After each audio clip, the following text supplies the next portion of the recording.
Hey there, hope you're doing well and not going too crazy with that coronavirus and probably having to stay at home.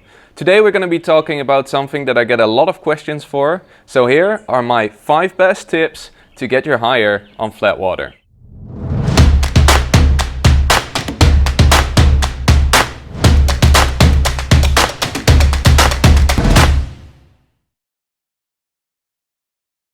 So let's start with tip number 1, which is a very short and explosive takeoff. The height you're going to get mainly comes 80% out of your takeoff. Obviously the kite does all the work, but your takeoff is going to define if you fly far or high. So what you want to do is go for a very short and explosive edge. You can do this by digging your back heel into the water, pulling up on those toes and putting pressure on your back leg. And like that your board will steer into the wind. And then we get to tip number 2.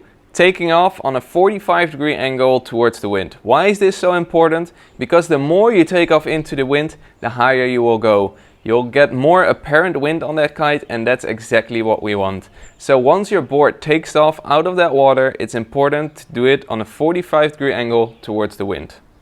Tip number 3. You want to be steering the kite high through the wind window, because if you steer the kite too low through that wind window, it's gonna pull you forward and you're gonna go for a very long and low jump. The higher you steer through the wind window, the more it will bring you up, and to do this you actually have to slow down the steering a little bit. So don't yank it from one side all the way to the other. Do it more with a feeling, starting at either 11 or 1, and make sure that the kite really goes over 12, so pretty much above you. And now we get to tip number 4. You want to be taking off just before your kite reaches 12. When you jump, the kite delivers the most power when your kite crosses 12 o'clock. So if you jump just before it gets there, it's going to give you the maximum lift. You jump too early and it's going to drag you forward. You're going to jump too late and you're just going to get a slight pull to the side. And now for tip number 5.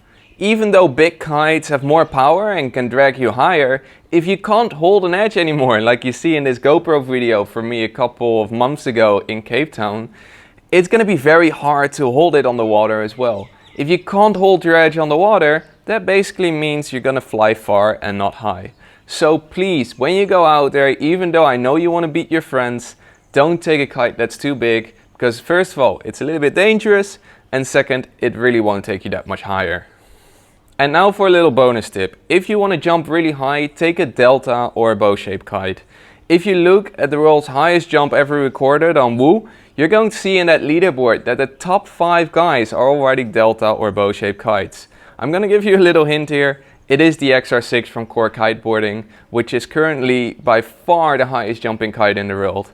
But any delta or bow-shaped kite will help you load over those open sea shapes where you just need to dial every detail in a lot more. And that's it again for today. Over here you can subscribe. Over here there's a couple more videos if you want to keep on watching.